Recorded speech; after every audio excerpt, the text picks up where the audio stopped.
ये आदमी था दुनिया का पहला इंसान जिससे हुई थी सृष्टि की रचना। दुनिया में विज्ञान कितनी भी तरक्की कर ले मगर अभी तक ये पता नहीं लगा पाया है कि इस संसार को किसने बनाया है और संसार में मनुष्य की उत्पत्ति किस प्रकार से हुई है। ये सवाल कई बार हमारे मन में आता है, मगर इसका उत्तर हमें कई धार्मिक पुस्तकें और विज्ञान द्वारा खोजे गए तथ्य देते तो जरूर है, मगर वह आधे अधूर होते हैं। किसने बनाया हमें? हिंदू मान्यताओं के अनुसार हमारे संसार को ईश्वर ने ही बनाया है, मगर एक युग के विकास के बाद किस तरह से मनुष्य जाति का जन्म हुआ और कैसे इस जाति ने धरती पर अपने रहन सहन का तरीका बनाया, ये हमारे लिए सबसे अहम सवाल है। मगर वो कौन सा इंसान था जो हमें धरती पर लेकर आया? कौन था पहला मानव? मगर इस सवाल से भी ऊपर एक और सवाल ये भी है कि आखिरकार पहला मनुष्य कौन था? वो कहाँ से आया था और उसे बनाने वाला यानी उसका रचयिता कौन था? उसका संसार में आना और किस समय पर आना, यह सभी कुछ ऐसे सवाल हैं जिनका जवाब हर इंसान जानना चाहता है। क्योंकि हम सब का वही आधार है जिसके कारण हम सब की उत्पत्ति हुई है। क्या कहता है पुराण? हमारे हिंदू धर्म के अनुसार संसार में सबसे पहले जन्म लेने वाला मनुष्य मनु था, या फिर पश्चिम सभ्यता के अनुसार एडम था और उनके आने बाद ही मनुष्य जाति का आरंभ हुआ। मगर इन दोनों को बनाने वाला कौन था? पुराण में मनु। एक पौराणिक कथा के अनुसार मनु की रचना स्वयं भगवान ब्रह्मा ने की थी। ऐसा कहा जाता है कि मानव जाति की रचना के लिए भगवान ब्रह्मा ने दो लोगों को बनाया था, एक तो पुरुष और दूसरा स्त्री।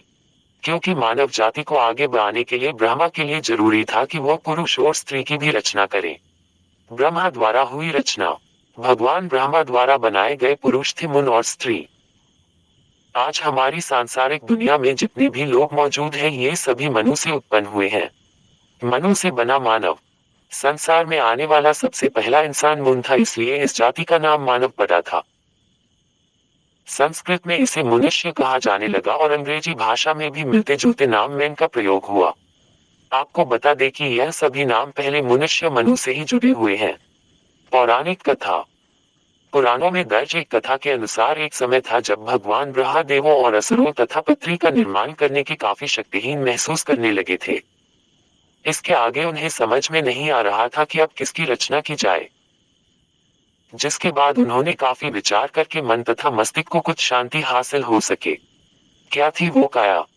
उस क्षण ब्रह्मा जी अपने कुछ कार्यों में व्यस्त ही थे कि अचानक उनके अंदर एक काया उत्पन्न हुई और उनके सामने आकर खड़ी हो गई, जिसे देखने के बाद उन्हें काफी अचंभा हो रहा था कि वह कोई मामूली काया नहीं बल्कि बिल्कुल उनके ही जैसे दिखाई देने वाली थी। भगवान ब्रह्मा हुए हैरान। उस परछाई को देखकर कुछ देर तक तो भगवान ब्रह्मा समझ नहीं सके कि उनके साथ आखिरकार हुआ क्या है।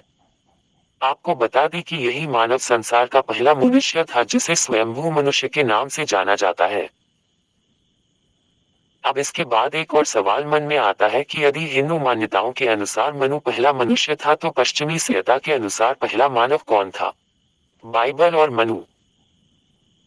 अगर हम बाइबल की बात करें तो जिस तरह से पौराणिक कथा में भगवान ब्रह्मा के शरीर से मनु ने जन्म लिया था, उसी प्रकार बाइबल में भी ईश्वर के शरीर की परछाई ने जन्म लिया था और यही परछाई मन की तरह ईश्वर की छाया थी और उनकी तरह ही दिखाई भी देती थी। एडेन का जन्म। बाइबल में इस परछाई का नाम एडेन दिया गया है। बताया जा रहा है कि बाइबल में एडेन के जन्म पर एक वाक्य भी लिखा गया है, man was created in the image of his maker, जिसका मतलब होता है कि भगवान की परछाई में मनुष्य ने जन्म लिया है। इन दोनों कथाओं से यह साबित होता है कि मुनि वह पहला इंसान है जिसने मनुष्य के रूप में धरती पर जन्म लिया। मनु और वह स्त्री। मनु के साथ इस संसारिक दुनिया में भगवान ब्रह्मा द्वारा एक स्त्री शत्रुपा की भी रचना की गई थी। जहां पर पुराणों के अनुसार वर्णित कथाओं के अनुसार शत्रुपा का जन्म हुआ था और बाइबल के अनुसार एडम के साथ एम्बिला का जन्म हुआ था। लेकिन है कुछ अंतर। मगर इन सभी तथ्यों को जानने के बाद ये साबित होता है कि हिंदू इतिहास तथा पश्चिमी सभ्यता की बातें काफी हद तक समान है।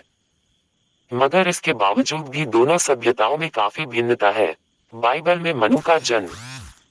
बाइबल में लिखी गई कहानी के अनुसार एडम का निर्माण खुद ईश्वर ने किया था, मगर दूसरी ओर मनु तो स्वयं भगवान ब्रह्मा के शरीर से काया बनकर बाहर आए थे। दूसरी ओर मनुष्य का पहला स्त्री रूप बाइबल के अनुसार मुन की पसली से बनाया गया था। मगर पुराणों के अनुसार शत्रुपा का जन्म भी भगवान ब्रह्मा की निकली काया से ही हुआ था। जन्म के बाद समानता। पुराण के अनुसार मनु तथा शत्रुपा के जन्म के बाद भगवान ब्रह्मा द्वारा उन्हें धरती पर मानवीय संसार को स्थापित करने का आदेश दिया गया था। ठीक इसी तरह बाइबल में भी इस तरह की घटना का वर्णन है। पूर्ण विकसित रूप से जन्म। इसके साथ ही बाइबल में एडेन के बिना किसी गर्भ द्वारा इस संसार में आने की बात पुराण के तथ्य से मिलती है। जिस प्रकार मनु की उत्पत्ति ब्रह्मा के भीतर से निकली काया से हुआ है, ठीक उसी प्रकार एडेन की उत्पत्ति भी ईश्वर के शरीर से हुई है। एक से ज्यादा मनु। हिंदू पुराण के अनुसार बताया गया है कि केवल एक ही नहीं बल्कि एक से भी ज्यादा मनु ने जन्म लिया था। यदि पुराण में दर्ज आंकड़े ये बताते हैं कि उस समय एक नहीं 10 मनु ने जन्म लिया था।